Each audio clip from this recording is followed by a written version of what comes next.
Okay, so situation 11, the solid shaft is fixed to the support at C and subjected to the torsional loadings shown.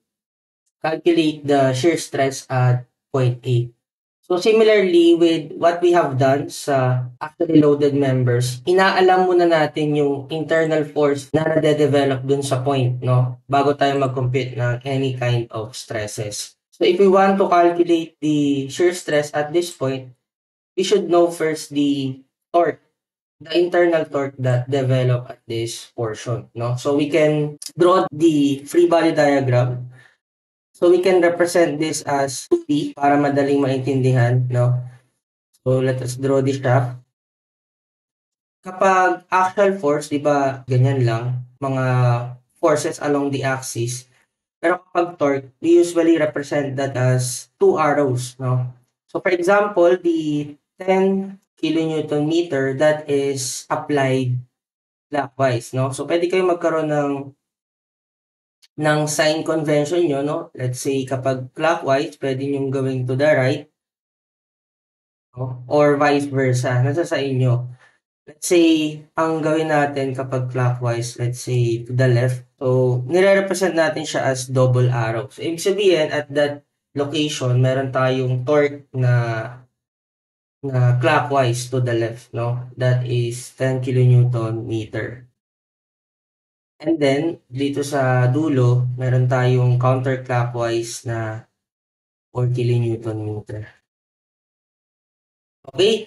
So, if we want to compute the shear stress at point A based on the figure, nandito banda yung point A, no? Nandito yung point A, so we have to know kung ano yung internal force na nade-develop dyan sa point A. Okay? Ang gagawin natin, pass lang tayo ulit ng cutting plane at that point, no? Let's say this is cutting plane 1, 1. And then we choose kung ano yung i-analyze natin. Pwedeng left side or right side of the cutting plane, no? Let's say, let us be consistent na lagi tayo galing from the left side. Okay, so kung from the left side, ito ngayon yung ating segment. So ngayon, ito yung internal torque na made-develop, no? In-assume natin na ang direction is counterclockwise. So yan yung internal torque at point A. And then we can compute the reaction at the left support. So initially, syempre, to maintain equilibrium, if this is a fixed support, there will be a torque that will be developed at this point or at the fixed support para mabalance yung 10 and 4. So let's say, assume natin na ito yung torque sa support, no? Let's say T sub R. So pag nag-summation of torques tayo dyan, and then let's say ang direction natin is positive counterclockwise equals 0. So we have T sub R plus 4 minus 10 equals 0. Therefore, T sub R is equal to 6 kilonewton meter. So, nag-positive meaning tama yung assumed direction natin. Okay? Ibig sabihin, meron tayong torque dito na 6 kilonewton meter. We can now sum the torques again at this point equals 0. So, that is T sub A plus 6 equals 0. E sub A is simply equal to negative 6 kilonewton meter. Nag-negative meaning the direction of the torque should be clockwise instead of the assumed direction counterclockwise, no? So take note, yung assumption natin ng direction is positive counterclockwise, then negative clockwise. We now have the torque at point A. So, ang shear stress na nade-develop at a certain point due to torque is simply equal to TR over G. Substitute natin, we have 6. Kahit wag mo na ilagay yung sign. So, 6 kilonewton meter. Gusto natin gawing newton and millimeter kapag nagko-compute tayo ng mga stresses. So, ito times natin ito ng 1,000 squared para yung kilonewton maging newton and yung meter maging millimeter. Times R, the radius of the shaft. So, as you can see, based on the figure, ang radius ng shaft natin is 75 millimeter. But based on the figure, ang point A na tinutukoy is at a distance of 50 mm from the center of the cross-section.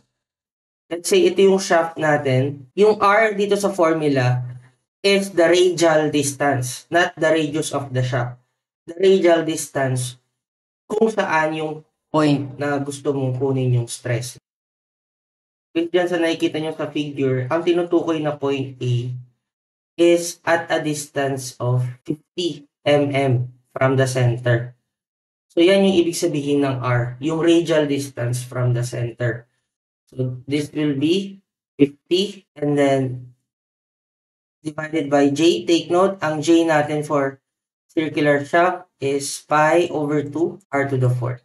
So, substitute lang natin pi over 2 r to the 4th. This time, yung r dito is yung radius mismo nung shaft, which is 75 millimeters to the 4th. Therefore, this is now the shear stress at point A. So let us compute. And that is 6.04036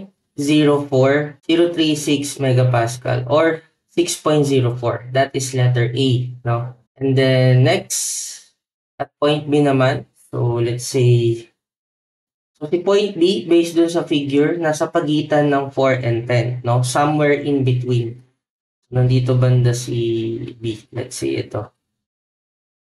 Nandyan si point B. So again, para malaman natin ang internal torque na nade-develop at that point.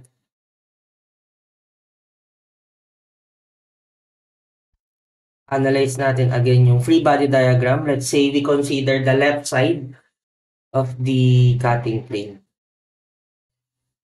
Okay, so we have 6 kilonewton meter torque at the fixed support and then merong 10 in between. And then ito na yung internal torque na made-develop at point B. Let's say this is T sub B. So we sum torques. Say positive to the right equals 0. We have T sub B plus 6 minus 10 equals 0. Therefore, T sub B equals 4 kilonewton meter. So once na meron ka ng internal torque, you can now compute the shear stress at point B. That is simply T times R sub B over J.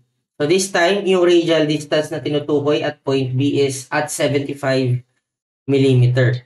So substitute lang natin 4 times 1,000 squared times 75 divided by the J, pi over 2 times 75 to the 4th.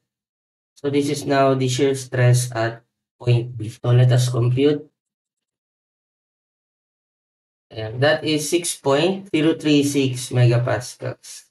Okay, and that is letter E.